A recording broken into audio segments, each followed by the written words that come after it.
মাত্র 10 মিনিটে এই ডেজার্টটা তৈরি করে নিয়েছি। এই ডেজার্টটা খেতে যে এত বেশি মজার, অনেকেই বিশ্বাস করে না 10 মিনিটে কি ডেজার্ট হয়। আমি দেখিয়ে দিব 10 মিনিটেই ডেজার্ট হয়। এই ডেজার্টটা বানাতে একদমই অল্প সময় লাগে, অল্প খরচ লাগে, অল্প উপকরণে এই ডেজার্টটা তৈরি হয়ে যায়।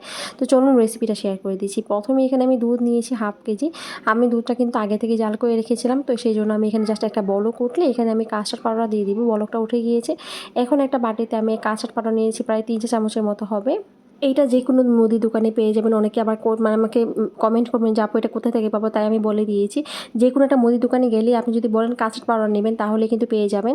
তো গুলিয়ে নেওয়ার পর এখানে আমি দুধের মধ্যে সরাসরি দিয়ে দিবার, এটা কিন্তু অবশ্যই একটা স্পেশাল দিয়ে আগে মিক্স করে নেবেন, মানে এভাবে করে ঢালবেন আর এভাবে মিক্স করতে থাকবেন নাকি দুধের সাথে, নাহলে কিন্তু এটা দলা পেকে যাবে। এই তো যখন এটা মিক্স হয়ে যাবে, একটা বলক চলে আসবে, তাহলেই বুঝতে হবে যেটা রেডি। আর আমি ঘনত্বটা দেখিয়ে দিচ্ছি, ঠিক এরকম হবে। এখন কিন্তু মোটামুটি একটু পাতলা আছে, পরে কিন্তু ঘন হয়ে যাবে যখন ঠান্ডা হবে। এটা একটা সাইডে রেখে দিয়েছি। এখানে আমি একটা ব্রেড নিয়েছি, এটা কিন্তু আমি বাসায় তৈরি করেছি। এটা রেসিপি আমি অবশ্যই দিয়ে দিব। এটা রেসিপি এখনও দেওয়া হয়নি, আমি ইনশাল্লাহ নেক্সট ডেতে এটা রেসিপি দিয়ে দিব। তো এখানে ব্রেডের সাইডটা আমি এইভাবে করে কেটে নিচ্ছি আর কি। একদম দোকানের মতো ব্রেডের রেসিপিটা আমি শেয়ার করি আপনাদের সাথে সবসময়, যাতে আপনাদের কোনো সমস্যা না হয়। কারণ দোকান থেকে আনতে গেলে দেখা যায় ভালোটা নাও পড়তে পারে, কিন্তু বাসা যদি তৈরি করে নিয়ে যায় তাহলে কিন্তু এর থেকে ভালো আর কোনো কিছু হতেই পারে না।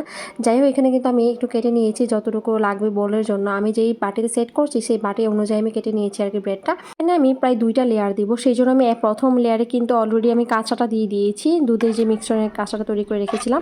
দ্বিতীয় লেয়ারে আমি সেম একইভাবে কাঁচাটা দিয়ে দিচ্ছি। তো এখানে কাঁচাটা দেওয়ার পর ব্রেডের যে মালাইটা, এটা কিন্তু অনেক বেশি ভালো লাগবে। এটা কিন্তু একটা ডেজার্ট হিসেবে আপনারা সার্ভ করতে পারেন। কখনো যদি কোনো মেহমান আসে তাদেরকে কিন্তু এত অল্প সময়ে কিন্তু আপনি সার্ভ করতে পারেন।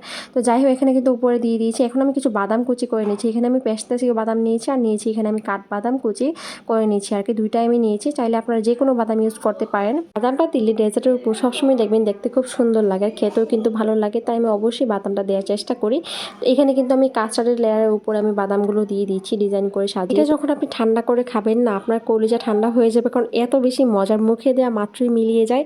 এই রেসিপিটা আপনি বাসায় একবার হলেও ট্রাই করতে পারেন। আর যেহেতু সামনে ঈদ আসছে, ঈদের জন্য কিন্তু এই রেসিপিটা একদমই পারফেক্ট হবে। এত অল্প খরচে এত অল্প সময়ে যদি আপনি তৈরি করতে চান তাহলে এই রেসিপিটা একদম বেস্ট। বাসায় যেহেতু ব্রেড ছিল, আমি কিন্তু খুব অল্প সময় তৈরি করে নিয়েছি। যদি ভালো লেগে থাকে আপনারা কিন্তু অবশ্যই লাইক কমেন্ট শেয়ার করতে ভুলবেন না। আজকের মতো বিদায় নিচ্ছি, আল্লাহ হাফিজ।